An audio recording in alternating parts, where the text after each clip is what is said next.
Hello, everyone. Dylan here. Let me know if you could hear this in the comments below. Let me know if you could hear it and if you can see my screen. Super pumped to be doing this with you all. We're going to be going over background vocals today. We're going to actually be using a song that I co-wrote and I'm currently mixing. I was pretty excited about being able to share this with you guys because it's not really a demonstration song. It's a song that's actually being made to actually be released. So you're going to get some actual techniques on how to mix your background vocals. Awesome. Sounds like I'm coming through. Sounds like everyone can hear me okay. Then if that is the case, I'm going to wait a few minutes just for a few more people to show up before we get started. While we're waiting, if anyone has any general questions, kind of some short, easy answer general questions before we get started, I'd be down to answer them. We'll get started probably at 10:05.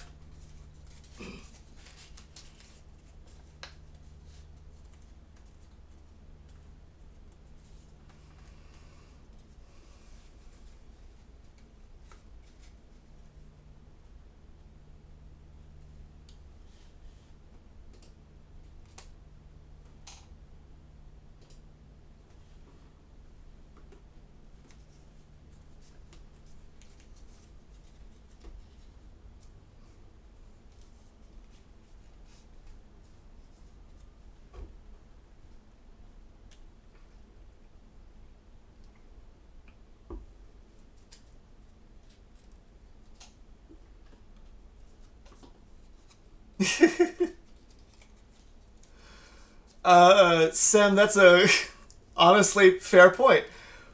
I'm more doing that just because I want to make sure that some people who show up late are able to see the whole demonstration, but that's fair. We're not going to be waiting 10 minutes, though. We're going to be waiting just a few more.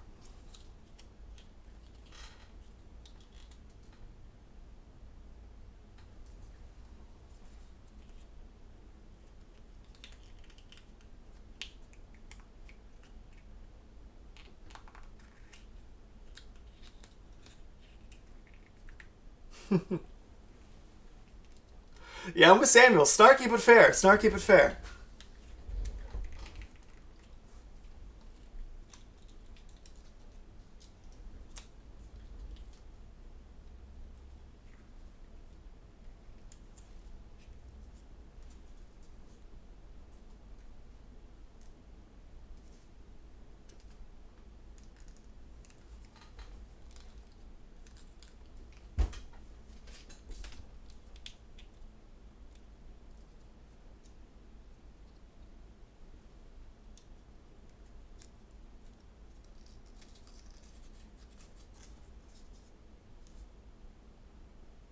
So M. Cole has a quick question. I have issues with guitar players that can't track the guitar and vocals separately. I need to get more separation of the two tracks than I currently get.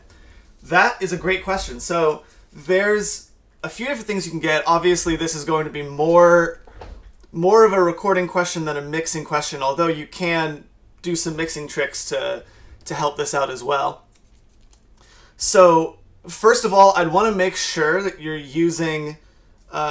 you want to make sure you're not using any omnidirectional or bidirectional microphones. You only want to be using microphones that target exactly where they're pointing, because otherwise it's going to be picking up a lot more stuff. Definitely want to have the microphones as close to the sound sources as you can get them. The farther away you have a microphone from the sound source, the more that microphone is going to pick up extra sounds around it. So it'll pick up, if it's a guitar microphone, for example, it'll pick up the vocals, it'll pick up the sound of the room, it'll pick up the sound of the air conditioning unit and stuff like that. So for sure, one solution is to do more close miking rather than distance miking. Using dynamic microphones is also going to help you out with this. Usually dynamic microphones are not as sensitive as condenser microphones are. Now this may or may not work for the sound that you're going for. If you are going for a very light, detailed, intimate sound, well, you know, a dynamic mic might not work for you because dynamic mics usually are more punchy, they're more aggressive. You know, think of your classic, you know, Shure SM57, 58. You know, they're your live mics. So the mics that can really take a beating, whereas your condenser mics are a little bit more detail oriented. But if you're doing acoustic guitar tracks or vocal tracks that are a little bit more exciting, upbeat, loud, aggressive, well then dynamic mics are going to probably make the sound even better, but also they're going to help with that separation problem. Other than that, as far as mixing goes, I would definitely, I'd try to stay away from using a lot of compression, because the more compression you use, the more quiet sounds in each microphone get brought up louder, which means that the separation that you tried so hard to create during the recording phase is going to, it's going to be undone a little bit. So definitely light on the compression. Using some level of pocket EQing is going to help as well. So if you are, let's say you want to boost the vocals around 3 kilohertz, well then you'd want to cut around 3 kilohertz in the acoustic guitar, and vice versa. You might want to boost the acoustic guitar around 800 hertz or something like that. Then you'd want to cut 800 hertz, the same amount in the vocals. That will also help your separation. Finally, this may or may not work. I would experiment with this, but for recording, I might try to do stereo recording of the acoustic guitar. So have 2 microphones in like an XY stereo pair, which you can Google what that looks like if you need to. And then have the vocal mic be just a single microphone. That way you can pan your acoustic guitar tracks to the left and to the right and have your vocal track directly in the middle. That might help to create a little bit of stereo separation as well. The problem with that being, obviously, the microphones are going to pick up more sound. So that is going to be opposite of what we were just talking about as far as doing like really close miking, trying to pick up as little sound in the room as possible. So definitely something to experiment with. That may or may not be a solution, but if that works for the sound you're going for, then perfect. That works for the sound you're going for. So we are going to get started with today's coaching. Today we're going to be going over background vocals. So as usual, as we continue on, if anyone has any questions, feel free to ask them in the comments. I'll pause as soon as I see them. There's a little bit of a delay, so it may take me 30 seconds for me to see your question, but I'll make sure to get to it. But we're going to go over doing background vocals. So this is a song that I actually co-wrote with an artist named Timothy Miles. We're working on releasing it right now. I'm actually in the middle of the mix for it, which is why I chose this. I really wanted you guys to be able to get a feel for, what this is going to sound like in the context of a unfinished mix, rather than kind of getting your standard demo tracks in where they're not really going to sound good no matter what. So right now, I obviously have a lot of background vocals. We're going to be focusing primarily on the harmonies, because how you mix background vocals specifically is a little bit different, because you're not necessarily trying to blend them in with the main vocals. Like these background vocals, for instance, let me make this waveform a little bit bigger. You can see that they're not actually following the vocals at all if you're just looking at the waveform. These are just like hums. So let me play this. You'll see what this sounds like right here.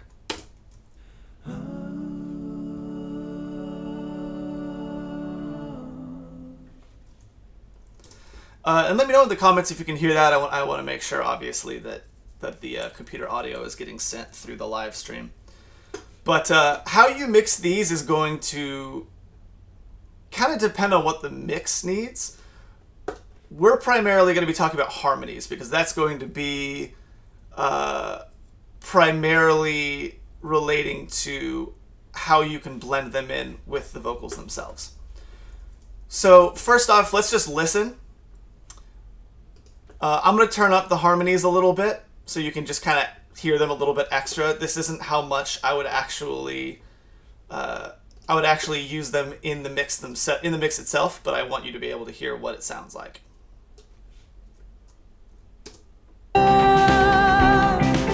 This is the final place. This is the big escape. Down through the valley line, deep in the darkest skies. I want to know my name. I want to see my face. I want to feel a change. There's gonna be a change.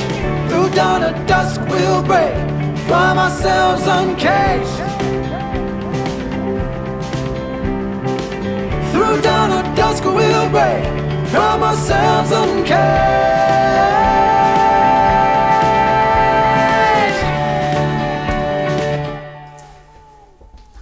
You get the idea. So let's look over here. We're actually just going to solo it, see what it sounds like right now by itself. Then we're going to look at what I've done on these harmonies to get them to sound like this, and we're going to recreate it. This is the final place. This is the big escape. Down through the valley line, deep in the darkest skies. I want to know my name. I want to see my face. I want to feel a change. There's gonna be a change. Through dawn and dusk we'll break from ourselves uncaged. Through dawn or dusk we'll break from ourselves uncaged.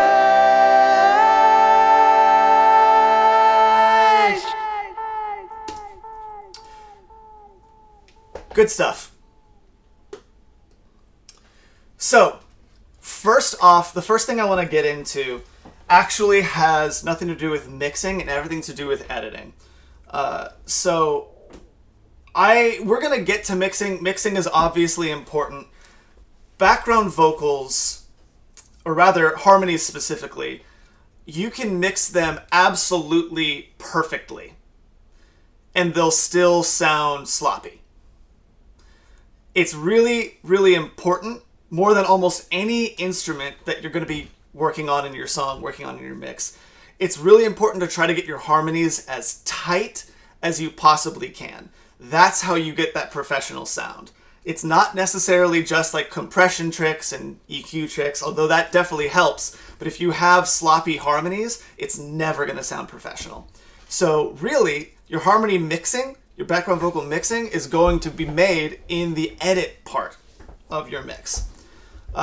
So before we even start looking at the edit specifically, obviously, you got to touch on the fact that you got to have good recordings. You know, you don't necessarily just want to, record your vocals and then record one pass of a harmony and leave it at that. You want to go through, phrase by phrase, section by section, really, really try to match every single word, every single piece of diction, every S, stuff like that, to the original vocal. Like, you want to try to sing it the way you sang the original vocal. Because otherwise, the harmonies are going to stick out, again, regardless of whatever your EQ stuff is. Now, once you've gone through and you've done a whole bunch of takes and you've tried really, really hard to get it as close as you can to the vocal, which, actually, here's a quick tip before I move on. I am a really big fan of doing my my vocal pocketing, my vocal comping, and my vocal tuning before I ever record the harmonies, especially like if I wrote the song. Obviously, if I'm just mixing it, that's a whole different game entirely. But if I wrote the song, I want to be able to record my harmonies to whatever the vocals are going to end up sounding like. So I want to do all my vocal takes, my 10, 20 vocal takes, however many I end up doing. I want to go in and do the comp. I want to create my perfect vocal track by going in and grabbing each section that I feel like really fits. And, then I want to do any rhythm editing that I'm feeling like, I'm wanting to, excuse me, I'm starting to lose my voice. I want to go in and do any time stretching that I need to do to make sure that it feels good with the song. I want to do in and maybe cut out or lower any breaths, which is something we'll talk about in a second. And then I'll want to go in and do my tuning. If I'm using Melodyne or Auto-Tune, or even if there's like another tuning plugin you use, maybe even the default tuning plugin that exists in your particular DAW. Get all of that done so that you have the best chance possible to record harmonies that are going to fit the sound of that vocal. I love doing this for doubles too. You know, if I'm trying to do a double, you're wanting that double to sound as close to the original as possible so that it creates that really cool, chorusy, thick sound. I'll do all this vocal editing first, and then I'll go in and do my doubles too. It's a really, really helpful tip during the recording phase that can save you a lot of time down the road, and you'll get a much better effect as well.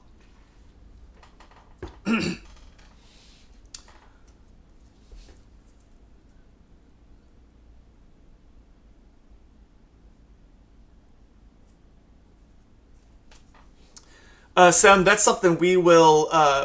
I will actually get to that in just a little bit. Don't let me forget to answer that question. But you're on the right track. I'll get right back to it. So, editing. What we want to do is to edit the harmonies to fit inside the main vocals. Now, that means a few different things.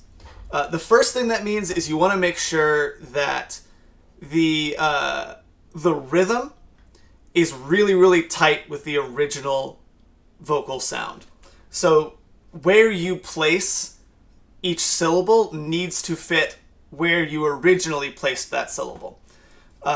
Now, part of this is going to be done with your ears. Part of this can actually be done with your eyes. So you can actually see right here.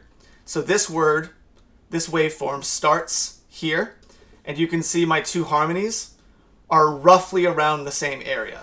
Now, I might want to get really picky with it and make sure that they are really, really close. Now, you don't want it to be perfect because then it's going to sound fake, and, you know, that's the killer of music, is a perfect computerized take. You don't really want to do that. But getting it close can really help. Here's another one.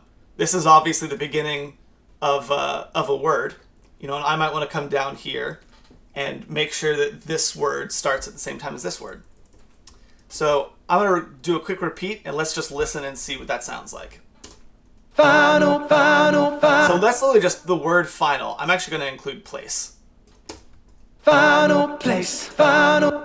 Okay, so first thing I'd want to do is I'm going to want to cut these harmonies into just a little chunk.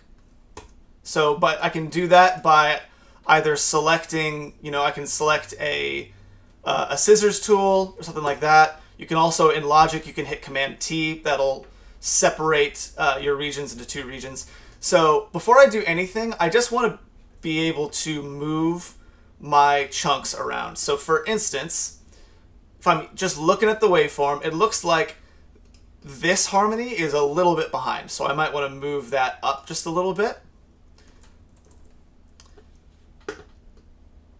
and try to get it in time with the main vocal. Sometimes a particular take might, like the entire phrase is a little bit behind or a little bit ahead, or rather a little bit ahead.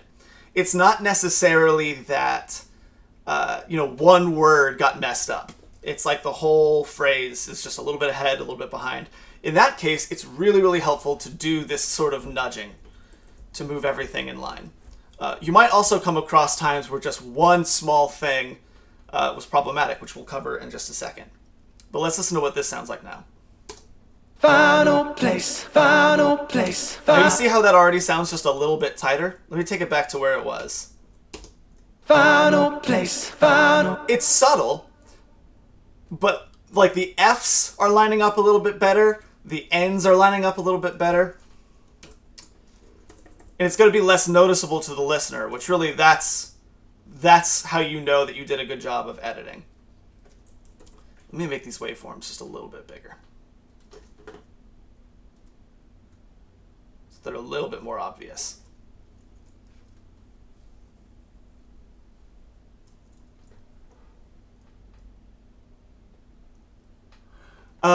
Sem, you and I are on the same page on this. I was also going to get to that in a second.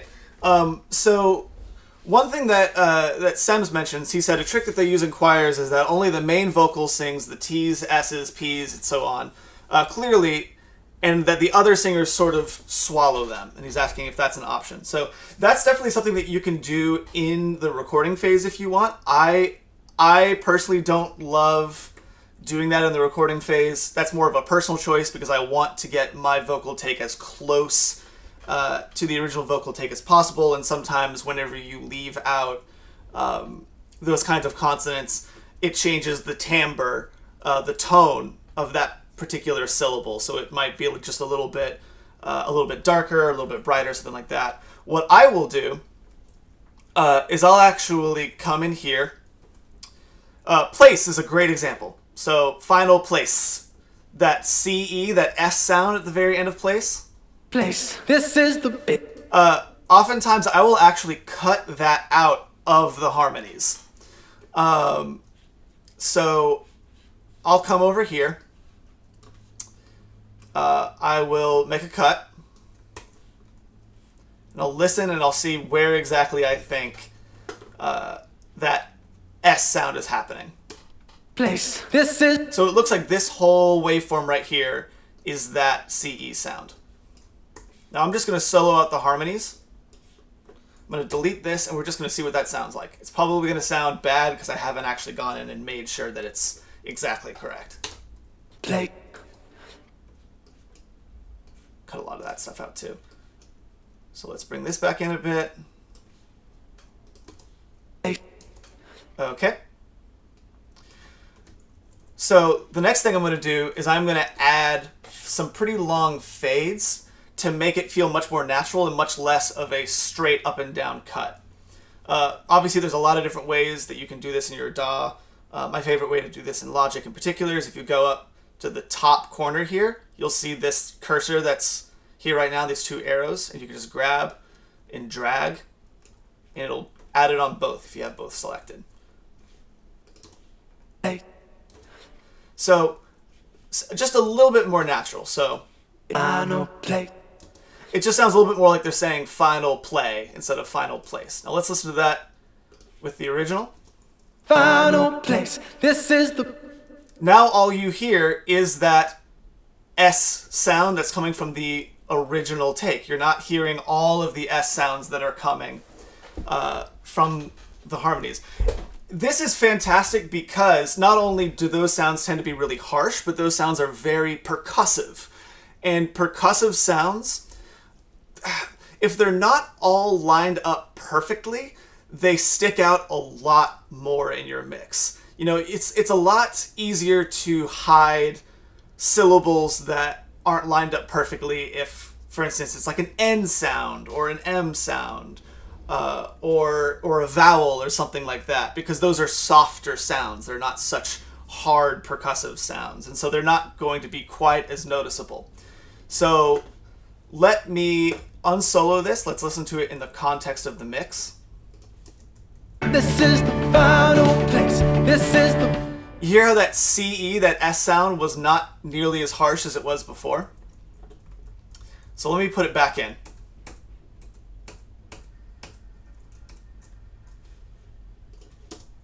Final place. This is the... You hear that place, there's like 3 different s that you hear.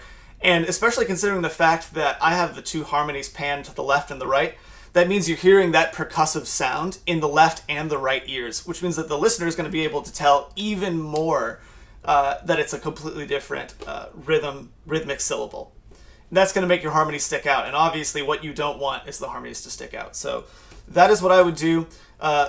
The only other thing that I would suggest, if you're really concerned about the fact that like, it just sounds too unnatural to cut these out, well, you can always just do a large fade over them. Like if you don't want to cut them out, you can just do a huge fade so that the volume is quite a bit lower. And if you want to, you can even curve the fade. So in Logic, just by going to the fades, like the actual line of the fade, and you get this particular cursor, you can change the curve of the fade, which means it's going to fade a little bit faster. And I might want to do that because I want less of this CE sound. Final place. This is the Still tight, a little bit more natural. Totally up to you. So the next thing I want to talk about is actual time aligning. Now let me find a better example of that. So let's listen through for just a moment. final place. This is the big escape. Down through the valley line. I think actually just the P right here is going to be a great example.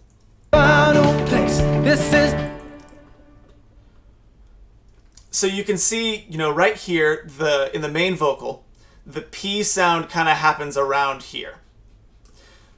But in this first harmony, the P sound happens kind of here. So I can either do what I just did. I can literally, cut it out, add a fade, or I can do a time align. Now, in Logic, that's called flex time. Obviously, it's going to be called something different for any DAW that you use. Just Google your DAW's name, time align, and you'll get a ton of information on how to do it. So in Logic, I'm going to go up here, click this little button, and you'll see that a brand new box pops up. I'm going to want to click that same button on the track itself. You can see it's labeled as Enable Flex. And you can see the color completely changes. And it's going to be selected. I'm going to have selected monophonic. In any time shifting system that you're using, it's going to have a lot of different algorithms that it uses to make sure that it sounds as natural as possible. Why that is, I don't totally understand. It's a bunch of ones and zeros and computer talk that is not really my cup of tea. But you can see that there's a lot of different types, and these types are going to be pretty much present whatever system you're using, so this is a great opportunity to talk about them. So first off is monophonic. What monophonic means is it is one note.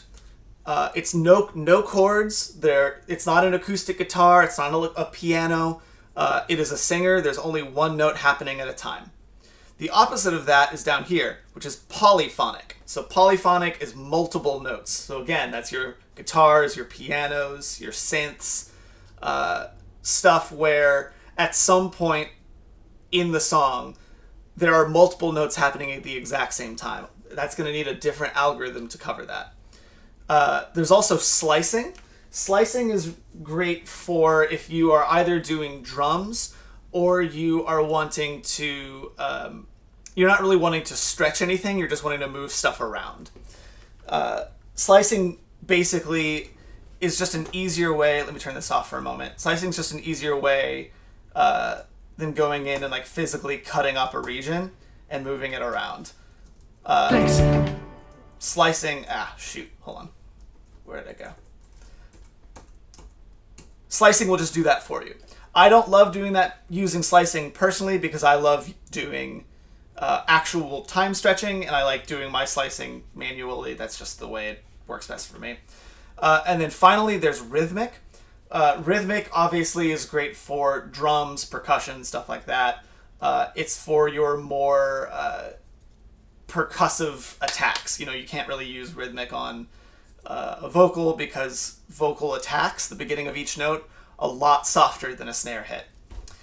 So definitely slicing or rhythmic for your drums. Which one you use is just kind of going to depend on your particular workflow.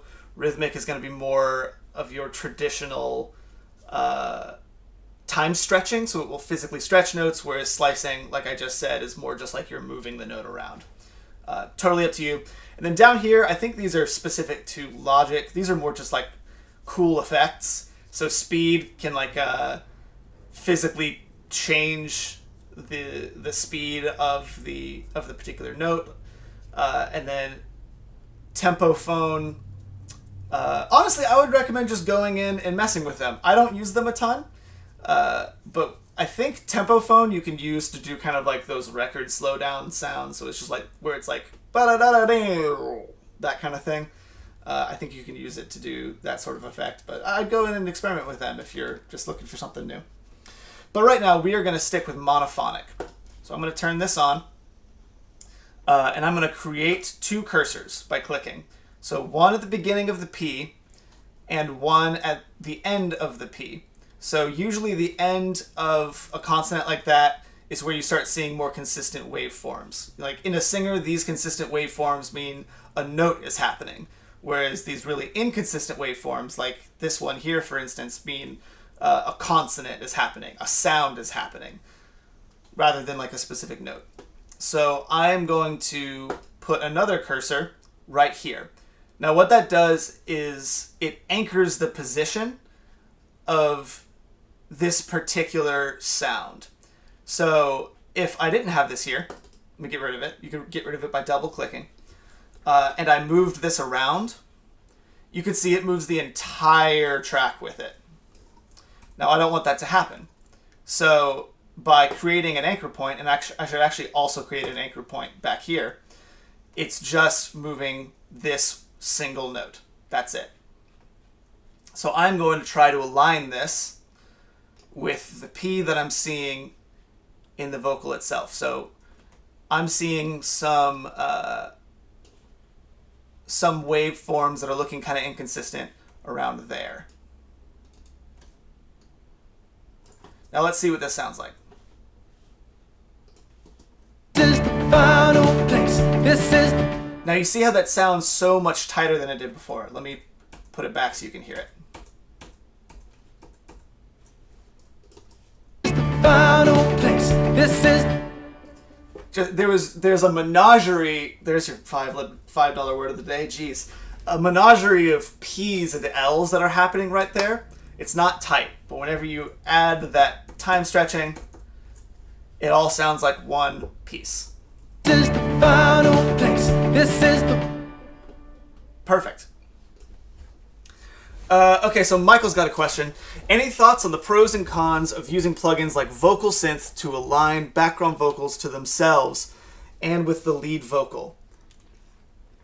So I haven't personally used Vocal Synth or Vocal Align. That's another one. I've heard really good things. I think if you are doing something like that, that's basically what we're trying to do right now. If there is some sort of quantized strength slider, I would make sure to use that. And what I mean by quantized strength slider is this. So what we are talking about right now is quantization. These plugins use quantization. Quantization just means they're taking all of the notes and putting them directly onto the grid. Now, with those particular plugins, again, I haven't used them, so I don't know. They might be sidechained to the original vocals. They may not be putting it directly on the grid. They might be trying to align it completely with the vocal. If there is some sort of strength slider, I would recommend using that. So you don't want it to be exactly aligned to the vocal. You want it to be very, very close. But again, you don't want anything to be absolutely perfect whenever you're doing any kind of editing or mixing, because perfect music doesn't exist in the world. And once sounds start to sound perfect, the listener can subconsciously tell. Even if they're not listening, be like, oh man, those background vocals are too perfect. No one's going to say that, but it's going to affect how they feel about the song emotionally. And that's your job as a mixer. Your job as a mixer is to make sure that this song has the most emotional effect on the listener possible. 98% of what you do in a mix, the average listener is not going to be able to hear. They're not going to be able to sit down and be like, oh man, I really like the compression that you did on this vocal. They don't have any idea. Excuse me. They don't have any idea. You are just making sure that this song has the most emotional impact possible. And oftentimes that means keeping things from distracting the listener. And that's what we're doing right now. We're keeping the background vocals from distracting the listener from the main vocals themselves. And these are the main ways to do that. So if Vocal Align can get a really good sound out of it, and it can not sound digital, it can be close but not perfect, and it can still sound natural, then go for it. I mean, that fixes a pretty big time suck in mixing. Like, obviously, I would want to go through and do all of these the way that I'm talking about it. And not every single one takes as long as I'm taking right now. I'm taking a long time because I want everyone to see exactly what it is that I'm doing and how I'm doing it. You'll be able to do, especially the more you do it, the faster you'll be able to do this. You can get it down to 5 or 10 minutes. But that definitely could help. Yeah, so almost exactly like Julia is saying, I've used Vocal Align. It saved me a bunch of time when it comes to two vocals that were singing the chorus in harmony, exactly the same words. Yeah, I can actually see that being fantastic for doubles, for sure. So yeah, maybe give that an experiment. I don't know how much it costs. I honestly might need to look into it, but it's going to be doing similar stuff to what we're talking about. So that is going to be most of what we do with rhythm editing. So we've talked about... Oh, actually, there's one more thing. Excuse me. We want to make sure that we're also getting rid of any breaths in the harmonies. We really only want the breath that's coming from the chorus itself, or excuse me, coming from the main vocals itself. We don't want just like a whole bunch of random breaths happening in different parts of your headphones. Now, I think I might have already gotten rid of the breaths in the harmonies. Let me check. Big escape, valley. I didn't. So this singer's really, really good, obviously. A lot of singers will have extremely loud breaths that are a lot more obvious. This singer, really, really quiet breaths. But literally what I'll do is, there's two ways to do this. Let me get out of this. You can either physically select just like the silence areas and cut them and make sure that you're doing some fade-ins and fade-outs to keep it natural sounding. So let's see what that sounds like. Escape, valley line. Let's listen in context. Escape, down through the valley line. Deep. You can either do that, which is going to take you a little bit of time because you're going to want to go through and make sure you're not cutting anything out other than the breaths. Or you can do what's called strip silence. And like I was saying before, all DAWs have this. It's called different things in different DAWs, so just Google your DAW plus strip silence. In Logic, you're going to hit this little button right here, this toolbar button, and you'll see, let's see if I have it on here. I don't. Even better. So oftentimes you won't see, for Logic in particular, you won't see strip silence in your toolbar. So you're going to want to right-click, hit Customize Toolbar, and you'll see Remove Silence right here. And I'm calling it Strip Silence because I think that's what Pro Tools called it, and that's where I learned about this originally. Where is it? Remove Silence right here. Now, I do think, I don't completely remember, I think you have to do it one track at a time, but it's super fast, so it doesn't matter. So what Remove Silence does is it literally removes silence. It cuts up all these regions. Now you do have to kind of mess with your settings to make sure you're getting an accurate sound. You know, I obviously want to get all of my waveforms in here. I also want to add a pre-attack time and a post-attack time just to make it a little bit more natural, or rather post-release time.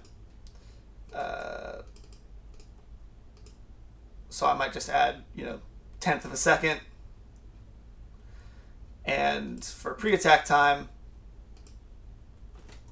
just let's do this. Now let's see what that sounds like. Now obviously you can see, boom, this just cut the whole thing out. Now let's see if that got rid of our breaths or not.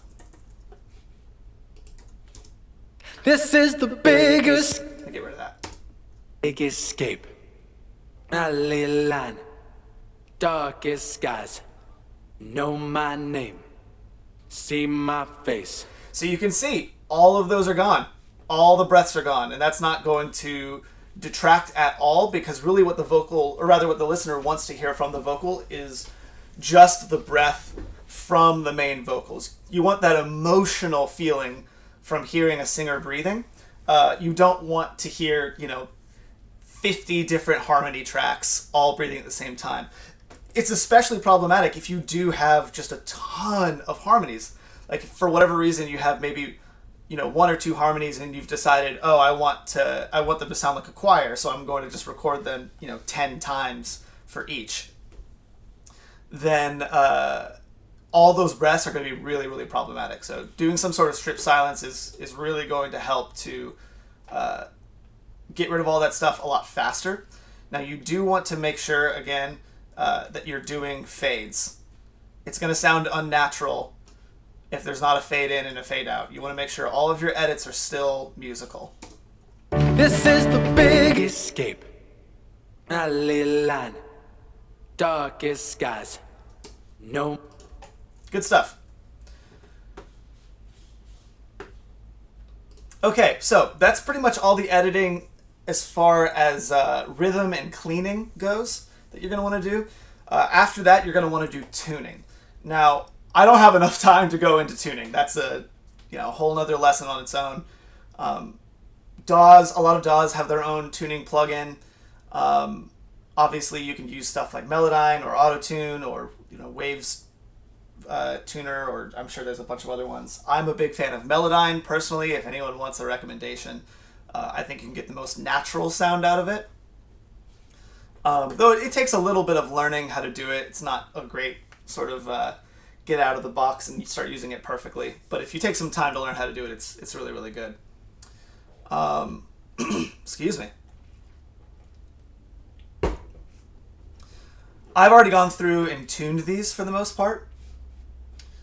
If you do want to do something kind of extra, or rather, if you want to do something really quick, you can go onto the track itself, and every DAW also has, let's see if I can find it, a standard like auto-tune pitch correction tool. This is going to be quick and dirty. It's not going to sound good. It's going to sound bad. But if the harmonies are buried, it might not be that much of a problem. Final place, big escape. Alley line. Obviously, that sounds pretty auto-tuned, but if the harmonies are really more meant to be like an element that's supposed to be buried in the mix, then that might be okay, because you don't really want to have stuff that's out of tune. If the harmonies are really obvious, I would not do this. It's going to be really, really obvious to the listener that stuff is starting to sound perfect. If you do use this, you definitely want to have a slower response, because if you have a response that's right on it, well, you'll hear what this sounds like, especially if I change it to the actual major scale. Big escape. Alley line, darkest skies. That's when you get into your actual auto-tune sound, which you don't really want. But yeah. Okay, Sam's got another question. So what's better in Melodyne than in the Logic Tuner?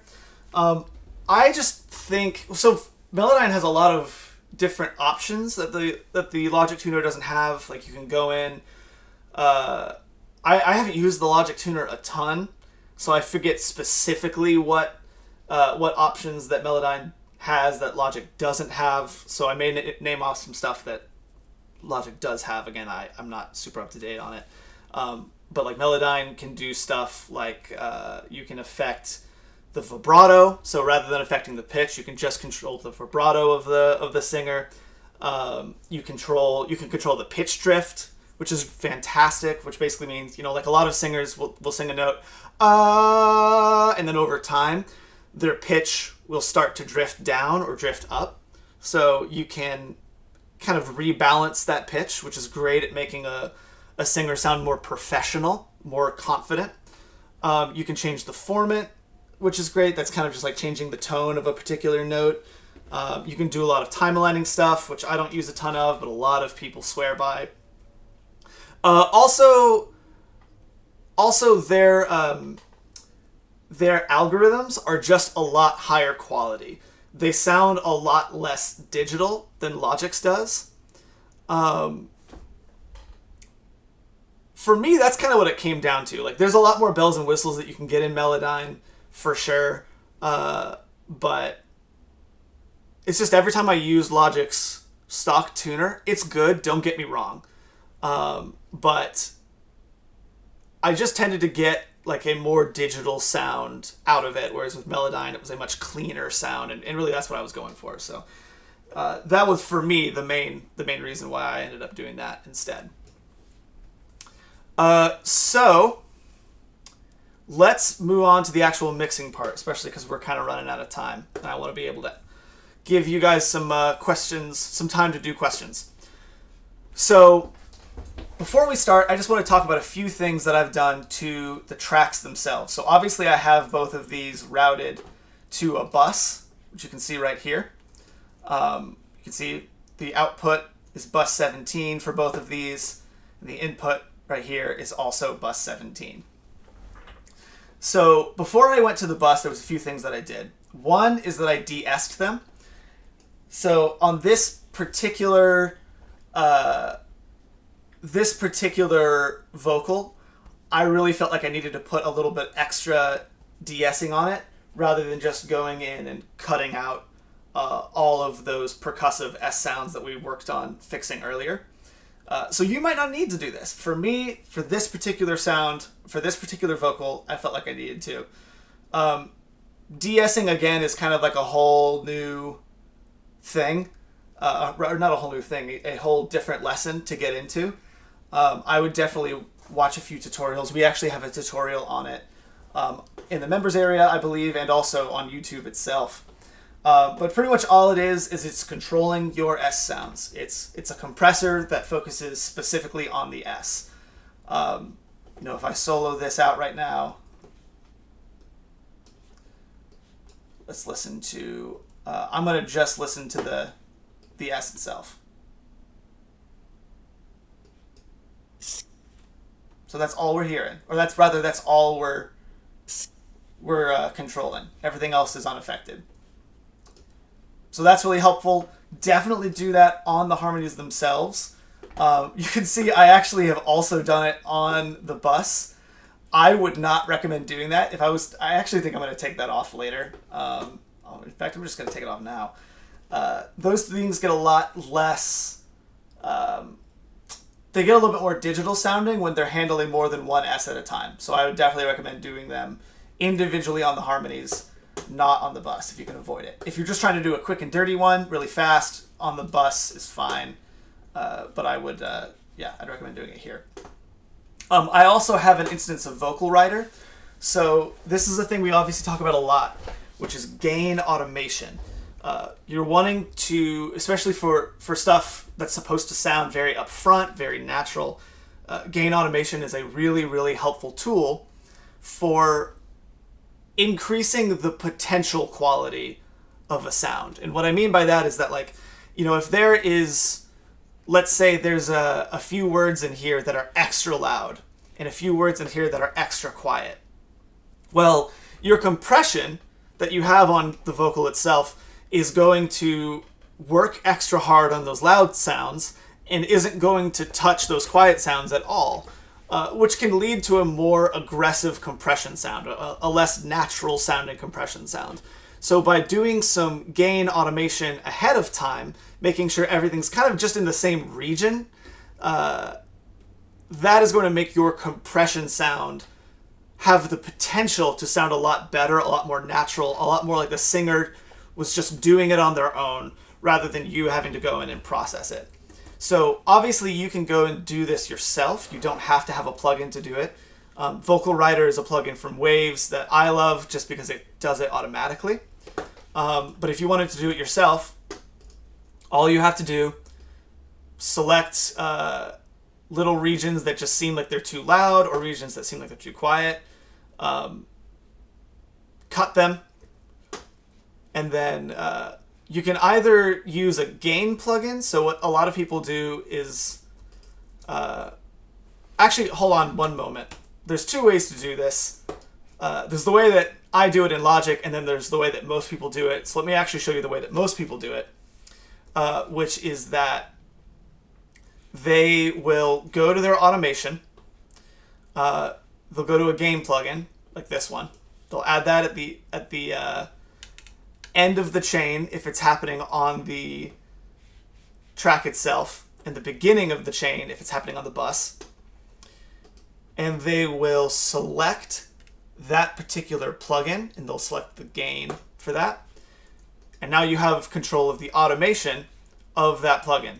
So I might go in here and select just this area, and turn that down quite a bit. Final place. You can see that whenever I got to that section, the gain moved down. You can also, so that's one way you can do it. You can also, hold on one moment. There we go. You can also just select the area, cut it. In Logic, there's an area where you can actually control the gain of a region. So it's right up here in this region dropdown. You can control the gain, and you can actually see if you're looking at the waveform itself, the gain is going up and down. Like the waveform itself is going up and down. So to do this again, kind of quick and dirty, sometimes I just try to match the area of the waveforms around it, kind of try to match the size of it. And I'll do this for all of them. So this one, for instance, looks a little quiet, so I might bump that up a little bit. And like, oh, this looks a little loud, so I might bump that down a little bit. So on and so forth. One thing you want to make sure you're absolutely doing, this is really, really important, is you want to make sure you're doing crossfades whenever you do this. Because if you cut this and you turn it down, there's going to be an audible pop that's happening in between these two regions. So you want to go in and do a crossfade, and in Logic, my favorite way to do a crossfade is you, again, go to region, you click more, you go to fade out right here, and you click the type, crossfade, and you just start increasing the amount. And this is in milliseconds, so this is a 64 millisecond crossfade. You really only need like 10. If it's still pretty harsh sounding, you might need more than that, but 10's fine. This is the final place. And the whole point is that you're not really going to be able to hear it, so it's not like I'm going to be able to show it to you and you say, oh, that sounds so much better. Regardless, let me put all this back because I've got Vocal Writer on, so I don't need to. I don't really need to do any of that. I also have on the original vocals, or rather the original harmonies. This is more of a trick. This isn't like a well-known technique. This is a Dylan Roth original. Just a thing that I like doing. Ooh, Michael, that's a great question on gain automation versus regular volume automation. I will get to that in just a moment. So this is a thing that I've done just to kind of add some thickness to vocals. I like doing it on backup vocals a lot. I like doing it on main vocals sometimes as well. So Logic has this plugin called Vocal Transformer. I don't know if other DAWs have a plugin like this, so I can't say, hey, everyone go out and Google it. But what you're looking for is a plugin that's going to allow you to change the format of all of a particular sound. Now, I'd mentioned the format before with Melodyne, so the format basically just changes like the tone of the sound. Specifically for vocals, not to get too complicated, but the format is like, it's where your tongue is in your mouth. So if I do like this, ah, that's a different format than like, which is a different format than e. All of those sounds, different formats. So if I decrease the format, it's a lower sounding sound. If I increase it, it's a higher sounding sound. I obviously don't have a master's in vocal pedagogy, so I don't really understand it more past that. But pretty much what I do for this particular technique is I just take the formant down by one, mix it in just a little bit. So let's listen to before. Final place, big escape. Now let's listen to after. Final place, big escape. A little line, Let me turn up the mix so you can hear a little bit more. a little line. Darkest skies, know my name. So very, very tight. You know, it's not actually changing the rhythm at all, but it is sort of adding a different tone to it, and I really like that. So sometimes I like putting that on, mixing it in just a little bit, especially if I don't have time to track doubles for a particular harmony. That's sort of my way of faking it, or one of my ways of faking it. The other way is chorus, which I have right here, and we'll talk about that in a second. For Michael, gain automation versus regular automation. Great question. Both. Use both. So gain automation is automating. Actually, before we talk about that, let's talk about the difference between gain and volume. So gain is also volume, and volume is volume. They are the exact same thing. However, they are not interchangeable, and there's a reason for that. Gain is the volume before you do any processing. Volume is the volume after you do any processing. So whenever I say, oh, I'm wanting to do gain automation, you know, that means that I'm trying to change the volume of the waveform itself. I'm trying to change the volume of the audio file. What volume automation is changing the volume of the track. So, you know, you've gone through and done all of your processing. You've already done all of your EQing, all your compression, all of your effects, all that's done. And then you're saying the very last thing that I want to happen is I want to automate the volume of this track up or down. So that's only changing the physical loudness of the sound. Whereas gain automation is changing how consistent the sound is before it gets processed. So you're only going to do gain automation to help your processing sound better. You're going to do volume automation to actually control the volume of the sound. So if you, for instance, are wanting, you know, the vocals to be louder in the chorus, well, you're going to use volume automation, not gain automation.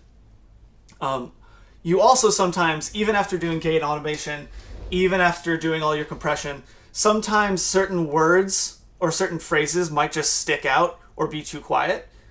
It's totally fine to go in and do volume automation to compensate those things. In fact, that's recommended to literally go in and be like, okay, even after I've done my gain automation, even after I've done all my compression, this particular word is just sticking out. You know, I can still grab that, take it down just a little bit. Would highly, highly recommend that. This is how the pros get consistent vocals. They use both gain automation and volume automation. Both of those things together, and using compression, especially serial compression, that is going to get you a professional vocal sound. Also, you know, a good singer and blah, blah, blah, blah, you know, that's all stuff is very, very necessary. But as far as controlling the dynamics of your vocal, which is super important for radio-ready music, that's how you do it. Gain automation, serial compression, and volume automation, all three. So let's move on real quick. I'm just now looking at the fact that we're kind of running out of time. I can say for an extra 20 minutes, I'm totally down to do that because I want to answer your questions, but I want to at least show you how we are mixing these harmonies. So right now, one of the things that I would recommend doing, and this is actually something that Musician on a Mission is really big about preaching, is your processing can match the processing of your regular vocals if you want it to. This is a great way to really quickly mix your background vocals. So you can literally, if you want to, let me bring up the mixer. You can literally, let's say that this like vocal breaths track is the harmony track for whatever reason. You can just hold down Alt and just drag and make everything the same if you want to. That is an acceptable answer in this whole thing. If you do that, the big thing to do is you want to make sure, for instance, you go to your EQs. Let's say I have, I think I have a big boost here. Yeah. You're going to want to go to your EQs and reverse any EQ moves that you've made. So for instance, right here on this particular EQ that I used, I have a boost at 3.5 and I have a boost at 10 kilohertz. So instead of having a boost at 10 kilohertz, I want to have a cut at 10 kilohertz for the same amount. So I'd want to turn that all the way down. And then I want to have a cut for at 3 decibels at 3.5 kilohertz. So I'd have to go in here because I obviously don't have that ability in this particular EQ. And I want to type in 3.5. Well, actually, I'd want to type in 3500 hertz. And I want to take that down by -3. And boom, that's all you got to do. And on these ones, you can maybe boost them a little bit. I don't tend to boost a ton on my background vocals, but if you're really trying to get the background vocals to sort of live in their own space, it's great to do both things. You know, both cut where the main vocal has boosted and boost where the main vocal has cut. If you're just wanting to get them to blend, it's totally fine to just do cuts. So leave the original cuts that you had, and then make your new cuts where the other vocals have boosted, wherever that was. You also want to go and check your compression if you do it that way. You want to make sure that it's okay to get a little bit more compression with your background vocals. Those you usually want to be a little bit more dynamically consistent than your vocals themselves, which is saying something because you obviously want a lot of dynamic consistency in your vocals. So you want to go in and just kind of make sure, like, oh, is everything still getting like the gain reduction I want it to? And then that's really all you have to do when it comes to just doing sort of like the copy-paste technique. So you can mix these so quickly if you want to. And especially if you're using harmonies that are the same person, that technique works awesome. For this particular song, I didn't use that technique. But that's just because I had some kind of specific tones I was wanting to get out of these harmonies. So what I did, some of these plugins that I'm using are just sort of like there for me to compensate. So this is Slate's, virtual console channel thing, basically, which kind of simulates running something through an actual console. I just have that on everything. That's not specific to the background vocals at all. Then I've got an EQ. And you can see I've actually got a pretty big cut. So one thing that I do for background vocals is I'll cut a lot more of the low mids out because those tend to muddy up the sound and they tend to detract from the main vocal. So I'll be a little bit more aggressive with my cut on that. Sometimes I'll even bring it all the way up to kind of like 400 or 500. Again, it depends on how loud I want those background vocals to be. If I want them to be very loud, then I don't want to do that because they'll sound unnatural and the listener will be able to hear them and be like, that doesn't sound right. Why do those vocals not sound right? If they're meant to be buried, then yeah, cut a bunch. Go wild. It's really just meant to kind of fill out the sound of the main vocal and not necessarily to take up too much space. So that's totally fine. You can also see that I cut out some of the top. Now, part of that's great because, again, my vocal has boosted around that area. There we go. It has boosted around 10 kilohertz. So part of that is because I just wanted to cut a lot of that out. Also, part of it is that I just want the air that's in the vocal to only be heard in the vocal. Again, like I'm wanting to create space for the main vocal to live in, not for the harmonies to live in. Third reason, this is actually a great tip for all of your mixing. Usually, bright sounds sound closer to the ear than darker sounds. That's like if someone's talking right next to you, you will be able to hear the brightness, that like the air in their voice. Whereas if someone's really far away from you, you cannot hear that. You'll be able to hear the mids, the low mids, maybe the upper mids, but you can't hear the highs. Your ear knows this. Your ear uses this subconsciously to be able to tell you, hey, this person is far away. This sound is far away. So if I'm wanting to push my background vocals back a little bit, I'll want to cut some of this top end out so that they sound farther away than the actual vocals themselves. As far as these two cuts, if I remember correctly, I was kind of just going through, sweeping around, and I was like, I just think those two places sound kind of rough. One thing I'll also do, I didn't actually do it for this particular background vocal, but this is a great tip that I like using, is I'll make a pretty big cut somewhere in between 2 kilohertz and 6 kilohertz. So this is like what's called the presence area of the frequency spectrum. It's where all of the character of the vocal is. It's where all the personality of the vocal is. So by cutting that area, it makes it a lot easier for the background vocals to sound more like notes and less like a completely different version of that person singing. It's whenever you're hearing background vocals on the radio and you're just like, man, like those background vocals, they just completely fade into the main vocal. A lot of times that's what they're doing, is they're taking something like this and they're making a pretty big cut, like a 10 decibel cut, something really dramatic, something that sounds really, really bad in solo, but great in context of the mix. And that's what you want.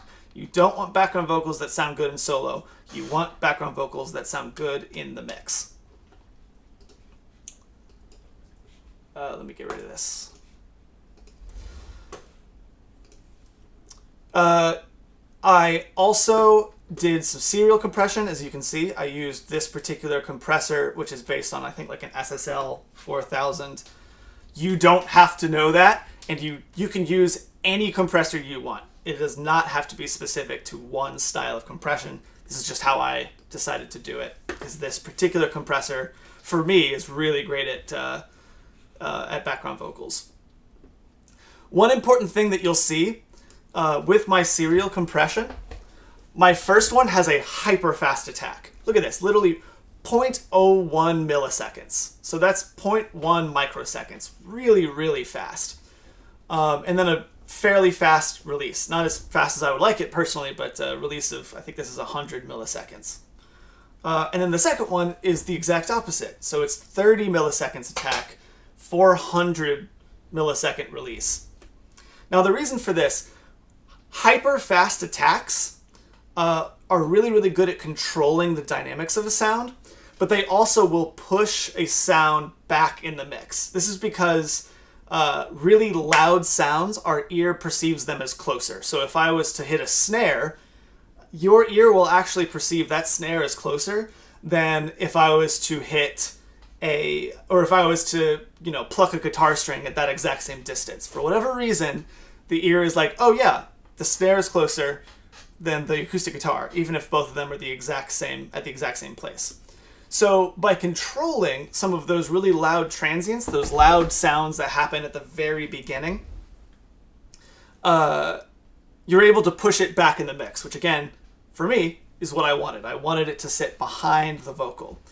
And then this second compressor is very slow, because usually slower compressors help to shape the tone of a vocal. I wanted to just kind of have like a more consistent tone, a thicker tone, so I had a much slower attack. And I don't think I'm using a ton of gain reduction on either of them. So let me look real quick. Big escape, valley line, darkest skies, know my name. So yeah, I'm getting kind of 2 to 4 decibels of the first one, 2 to 3 decibels on the second one, so probably 6 decibels total. But the reason I'm doing it as a serial as two separate compressors instead of one, other than the fact that I'm trying to change the attack of the two, excuse me, is because having compression that's lighter with a second compressor afterwards that's also lighter is going to lead to a much more natural compression sound, where you're getting the effect that you're wanting without it sounding like you've processed it really, really heavily, which for me is what I'm looking for. There we go. So I also added some chorus to the end of this, just a little bit. You can see I add just a little bit of an output mix. You can use whatever chorus plugin you want. I use Logic's Ensemble quite a bit. It's not even really worth me going in and telling you why I selected these. I think I just selected the backing group preset and left it at that. But chorus helps to soften the sound. It helps to make the sound a little bit more stereo. It helps to make it sound a little bit more like a choir, a little bit less like one or two people. Really, really great to mix it in quietly. It will make it sound weird in solo. It will make it sound hopefully better in the context of the mix. I would not recommend using it heavily if it's a very light mix. So if there's like an acoustic guitar, a vocal, and a background vocal, I wouldn't recommend using this heavily. If it's a very dense mix, then go wild. You know, use your ears, make sure it doesn't sound bad, but you know, it's not as much of an issue because the listener won't be able to hear it quite as much. Now, finally, the final stuff I have in here are my sends. So most of the sends that I have are they're either stuff that deal with the vocal or they're stuff that deal with the mix, the entire mix. So for instance, I have two reverbs that I have set up for the entire mix. You can see this S verb, which is for short verb, and medium verb, which is long reverb. I have every single instrument in this mix going to these reverbs in varying amounts. Stuff I want pushed farther away, I send more. Stuff I want closer, I have less. That's not specific to the background vocals, that's just the whole mix. But you can see, you know, in comparison to the regular vocals, I actually have them turned up a lot higher. I also have them sent to a lot of sends that I have for the vocals themselves. This is because I want to create consistency in the harmonies with the vocal itself. So I have them sending to the vocal reverb that I have, which I think is just like a nice plate reverb. I have them sending to this little saturation system that I've got going, saturation plugin that I've got going. You can see I'm not sending all of it. I'm just sending, I think, -4 decibels. I'm wanting to get some of that sound, but not all of it. It's really being sent there just for consistency's sake. And you can see I'm also sending a little bit to the parallel compression that I have set up for the vocals. Having a parallel compression for both the vocals and the harmonies, great trick on creating consistency between the two, on gluing the two together. Because there's going to be some sort of compressed signal where it is compressing both of them together, almost like you have both on the same bus. So that's very helpful as well. You can see, though, again, I'm sending -6 decibels, where I think is on the regular one, I'm sending, if I can find it.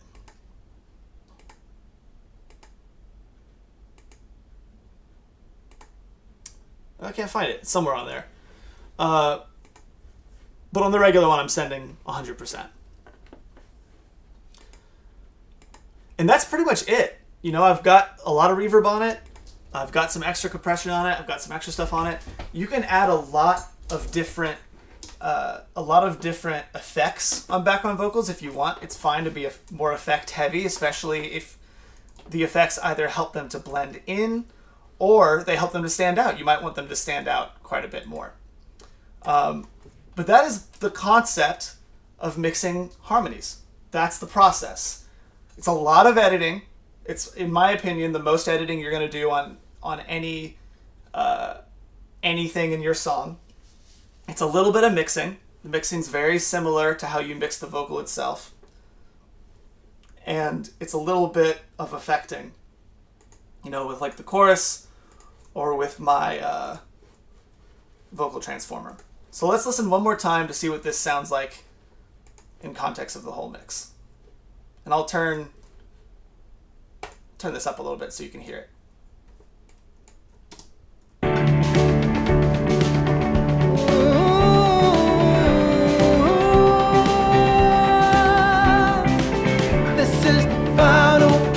This is the big escape, down through the valley line, deep in the darkest skies. I want to know my name, I want to see my face, I want to feel a change. There's gonna be a change. Through dawn and dusk we'll break from ourselves uncaged. Through dawn and dusk we'll break from ourselves uncaged.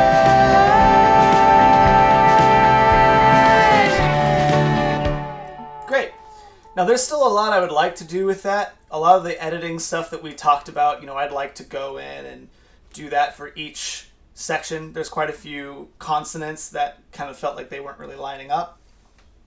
But we would be here forever if I tried to do that. So, but yeah, that's the process. So I've got a few minutes. If anyone wants to ask any general questions, I'd love to answer them. I know Julia asked one a while ago, so let's get to that one. Recorded acoustic guitar, different bass notes were plucked, the rest of the chord was strummed.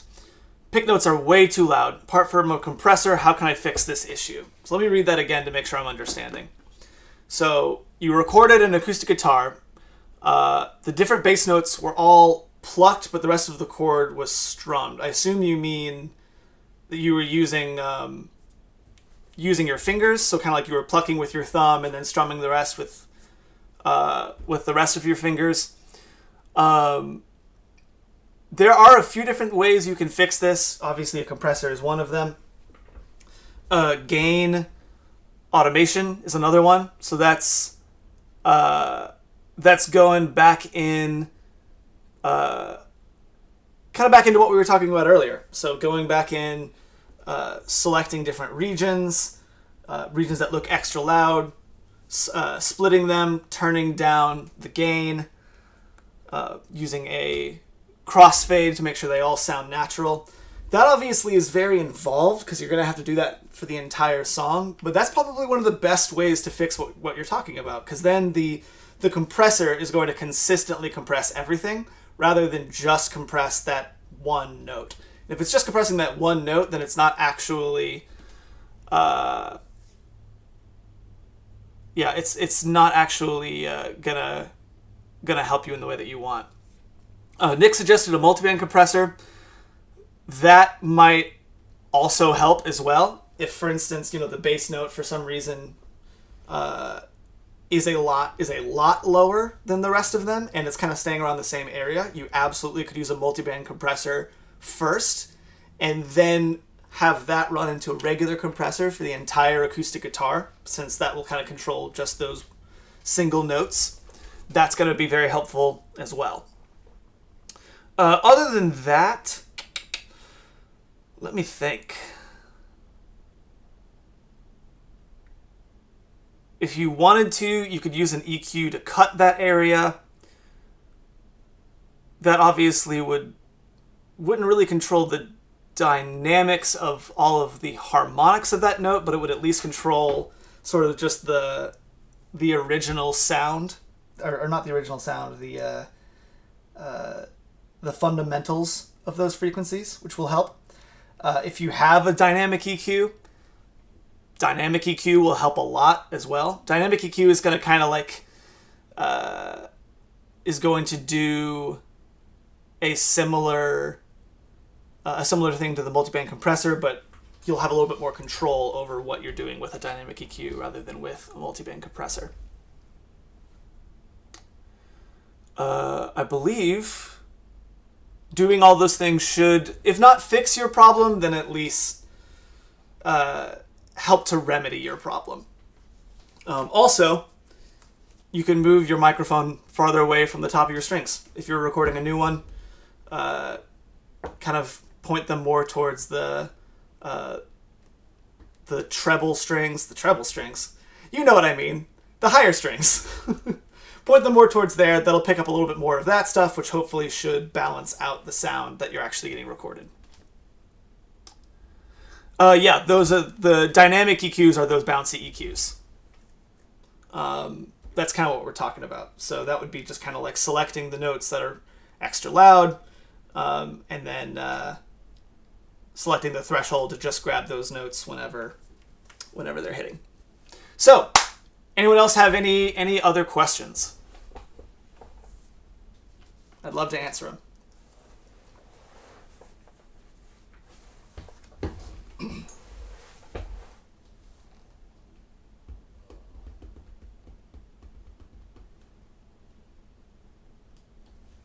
Does Logic have a stock dynamic EQ? No, it does not. It does have a stock multiband compressor. It's not great, if I'm being honest. Logic has a lot of fantastic stock plugins. The multiband compressor is a little lacking in my opinion, but it has one, so you could use that.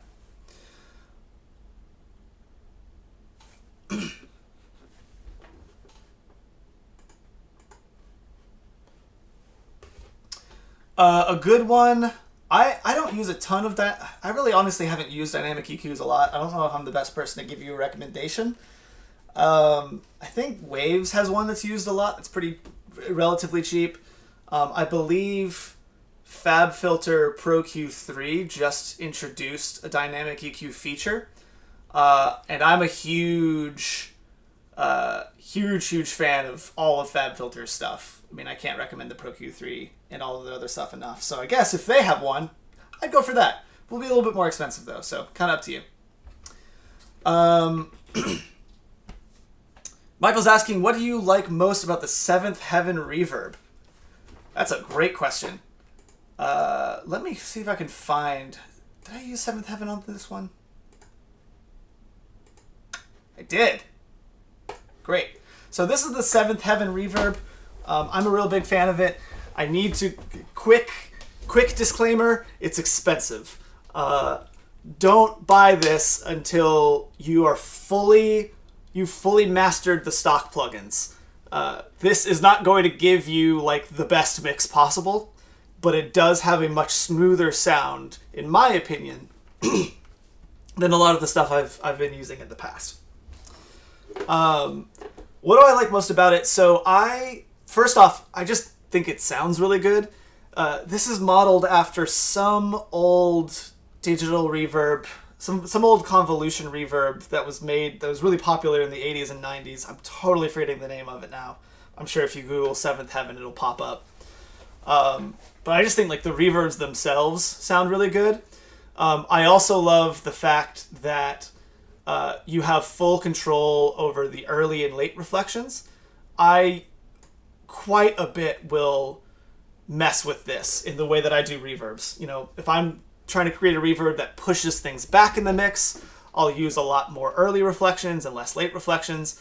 If I'm trying to use a reverb that is more just the sound of the reverb and less something that's physically pushing something back, you know, then I'm going to use a lot more late reflections. So I love the fact that I can control that. A lot of different reverbs control that. It's not specific to this one, but it for me is really helpful. I also love the fact that you have control over the pattern of the early reflections. And basically all that means is just like you have control over what tone you're setting, because it's almost like what you're selecting here is really more what the late reflections. You're selecting the sound of the reverb, whereas the early reflections are, you know, they're obviously much more psychoacoustic. It's more something for the ear to know how far away something is rather than like the tone of the sound itself. So sometimes I like going in and messing with the pattern that they have preset. I think it kind of helps me to figure out how close I actually want something to sound and how far away I want something to sound as well. But yeah, other than that, I mean, really what it comes down to is I just think it sounds really good. Super simple. I could probably do one more question if anyone else wants to get in on this.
again, yeah, if anyone has any questions left, I'd love to answer them. I can probably do one more.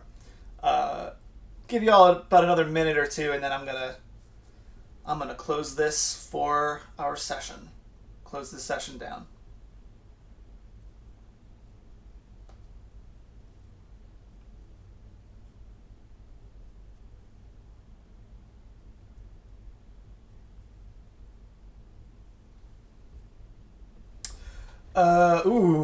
Great one.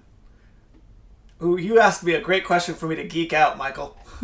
So Michael's asking, what do you think about the future of auto EQ like Gullfoss? So I did not use Gullfoss. I hadn't used Gullfoss. I hadn't heard of Gullfoss. I'd heard of Gullfoss a little bit, but I hadn't really invested any time in Gullfoss until I went to NAMM in January, and I actually got to speak with the people who created it, and demo it out, test it out. I am blown away by it. It's unlike any other piece of audio tech I've ever used, and if anyone has seen my review of it on the YouTube channel, it really is an instant gooderizer. It just makes things sound better. It's very rare to put it on something, especially if you're using it subtly, where it doesn't improve the sound of it at least a little bit, and sometimes dramatically. So for anyone who doesn't know, an auto EQ, it's basically, excuse me, it's basically something that uses rocket science that I don't understand to handle frequencies, reduce frequencies in real time that are harsh or getting in the way of the sound, and then boost frequencies in real time that sound pleasant and are closer to the actual sound of the instrument. And when I say real time, I mean real time. I mean the EQ curve is changing every single millisecond. If you watch it, it's crazy. In fact, I'll actually bring it up so you can see what it looks like. I will be honest, the only thing I use it the least on is vocals. So I'm going to put it on a vocal. So this may or may not actually sound any better. But it's fantastic on instruments. But you'll actually see what I'm talking about. I'll make this a little bit more. This is the final place. This is the big escape. Down through the valley line, deep in the darkest sky. But yeah, so it's handling it every single second. I honestly think that auto EQs are the future of mixing. It's the future of music making. I would not be surprised if you start seeing a lot of pushback from engineers that are a little bit more old school, companies that are a little bit more old school. I think you're probably going to start seeing a lot of pushback similar to the pushback that you started seeing, when Auto-Tune came out, when it was kind of like, oh, this just does it for you. It takes all of the art out of it. It takes all the work out of it. And while I totally see where people are coming from on that, I think it's just something that, especially for bedroom producers, people who are doing their own music in their house, it just sort of gives you a leg up to do much better processing on top of it. Actually what I've started doing is I actually will add it to my tracks, and then I'll bounce the track. So it's the only thing I put on it. I make sure it sounds good, and then I bounce the track out. It's gone. It's not using up my CPU. And then I basically just have sort of like a new, higher quality bass foundation track to start mixing with. That's what I think it's going to be really useful for. I think you're going to start seeing a lot more of these popping up. Right now, there's only kind of a few that are out, and they're all pretty small. They're all pretty indie. Gullfoss is a really small company. But I think you're going to start seeing a lot more of this. You're going to start seeing a lot more auto compressors, I believe. You're going to start seeing a lot more auto de-essers. I don't know if you'll start seeing any auto saturation or delays or anything like that, because that's when you start getting into more creative effects. But as far as kind of the main two utility tools you use, which is EQ and compression, I would not be surprised at all if they started to blow up in the future. All right, I am going to end it with that. This has been a fantastic session. glad that all of you are able to hopefully learn a few things. Rob should be back next week. You'll probably be seeing me a little bit more often just because I'm on call if Rob is traveling or has something that for some reason keeps him from doing one of these coaching sessions, but he should be back next week. All right, everyone. See you soon.